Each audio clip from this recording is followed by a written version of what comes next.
Hello everyone and welcome to your Knicks Neutral. Today I'm going to be by myself and we're going to be discussing the Toronto Raptors versus the New York Knicks in their own house. Winless up until this game. As you can see, pretty much a blowout towards the end. It was close the whole time through, but towards the end it was leaning heavily in Toronto's favor. As you can see, the Knicks had one of the worst three-point shooting outings they've had, like, ever. I've never seen not one person make a three on the starter. I mean, Mitchell Robinson, he used to shoot those last year, but I think it's okay for him not to. Let's talk about this. Reggie Bullock, 0 for 9. Reggie Bullock is supposedly our three-point specialist. 0 for 9 cannot happen from him.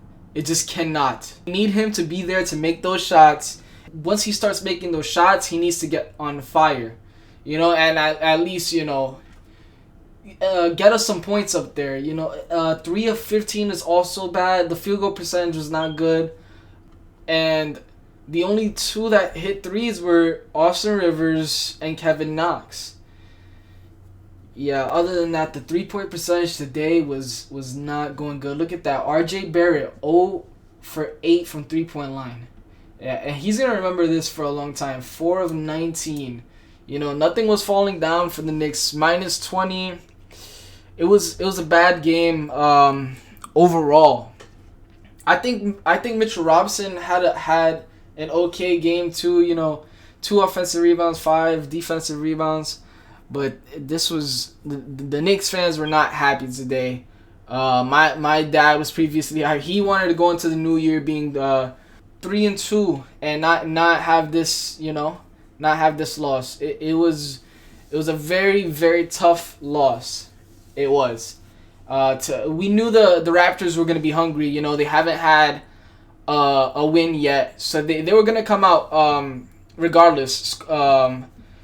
Fighting strong, but that means the Knicks needs to come out strong as well. To have an outing like this, it wasn't really good. There was a lot of injuries though. We still didn't have Quickly. We didn't have Alec Burks, as you can see here, did not play, left ankle sprain. Toppin is still out for a long time. I think they said that he's probably gonna come out like January 6th. So that's gonna be tough.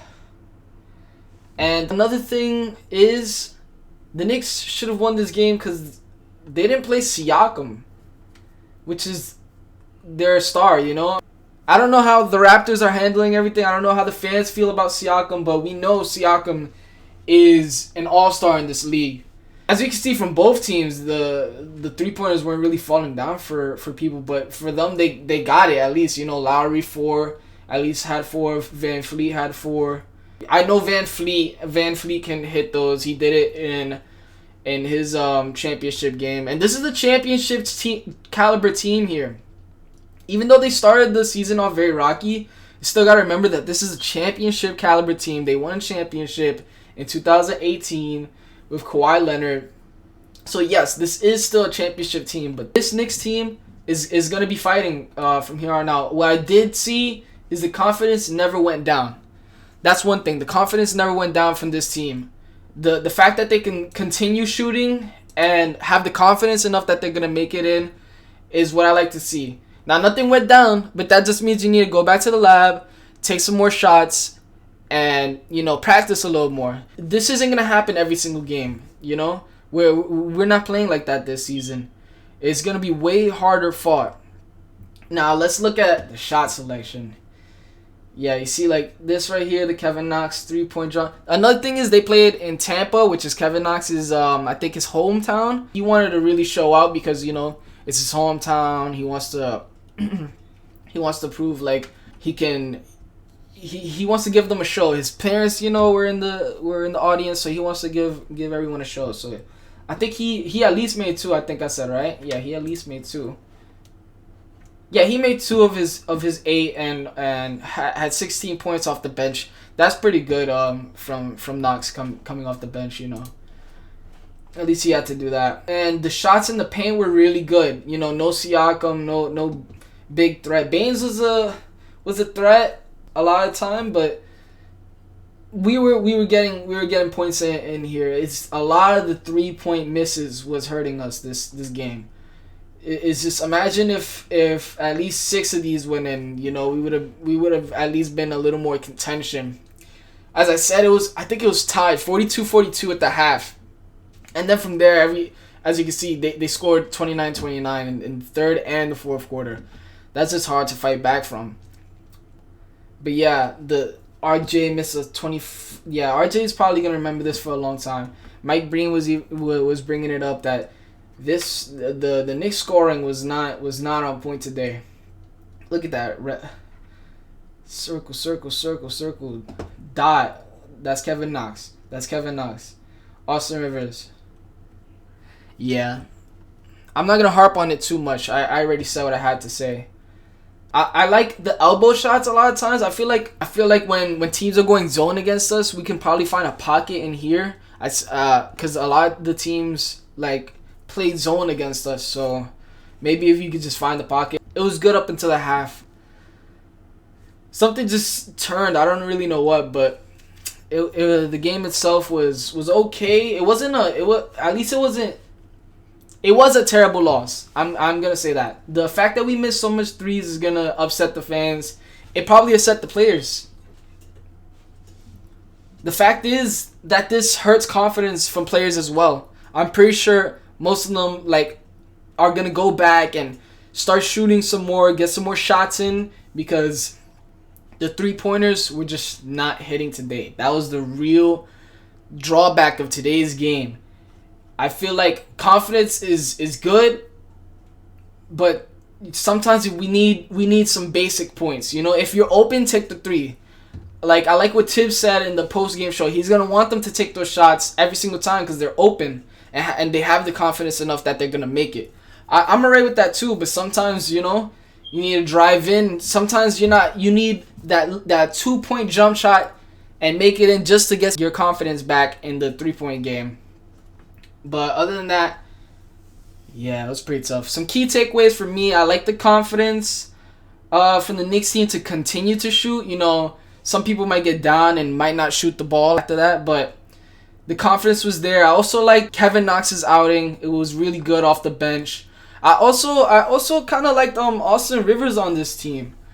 I know he posted on Instagram. I didn't get to read the full caption, but it was something along the lines of like, he doesn't usually do that, so he's gonna comment on it and let the fans know, hey, guys, you can't, you know, let's not talk down on the Knicks every single time we lose. It's a work in progress. We're a new team. We're just getting started, and we're gonna grow. We need you guys to be here for us.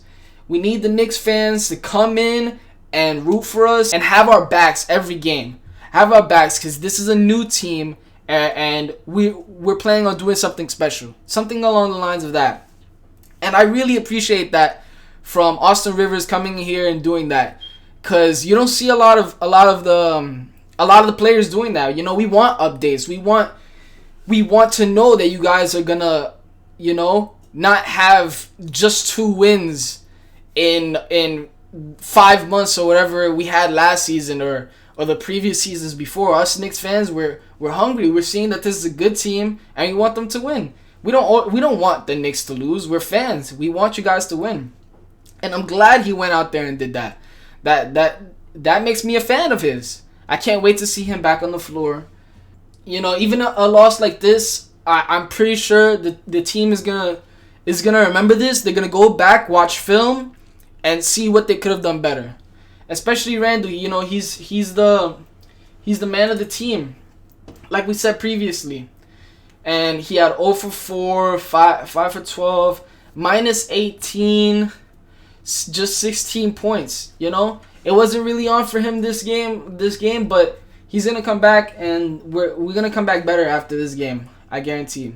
Alfred Payton looked really nice too, with 7 of 12, 14 points. Yeah, it's hard to harp on this because, again, we had a lot of injuries, with Alec Burks being out and Emmanuel quickly, that really hurts the team. Spellman is still out. Dennis Smith Jr. That does hurt the team. It shouldn't have been so much of a so much misses on the 3-point line. But we're gonna get that back next game. Now, let's see what they beat us in terms of team stats. Yeah, the field goal percentage is off for them. I'm pretty sure. Yeah, I think we came into this leading the league in 3-point percentage, and now look at this. 8 point that lead is gone. We're probably last again now. I don't know. That is such a terrible 3-point percentage. It is really bad. Assist, we're tied in assists. We were neck and neck in turnovers, so it wasn't the most turnover games, the most turnovers I've seen in a game. But points off of turnovers. Now that's something I want to get through. Is the fast break points needs to be fast. Like it's like whenever we get the ball and there's an open lane or it's a 2-on-3, I feel like we slow it down, but we don't need to, If it's 2-on-3, I feel like we could take it a little more to the paint. And our largest lead was just 7. Their largest lead was 20. And that was towards the end. It really just comes down to third quarter woes. Again, the third quarter has been hurting us. I liked it up until the third quarter. We were doing really good. Even if we were missing a lot of threes. Like I said, the threes were just off today. But we'll get back into it. We'll get back into the flow. And this is good because this will be fuel going into the next game. The next game, we're gonna be fueled by this. And I'll probably do the next few games by myself. And for Utah Jazz, we'll probably do it again. Okay, so thank you guys for tuning in to New York Neutrals. This has been your Knicks Neutrals. And thank you for stopping by.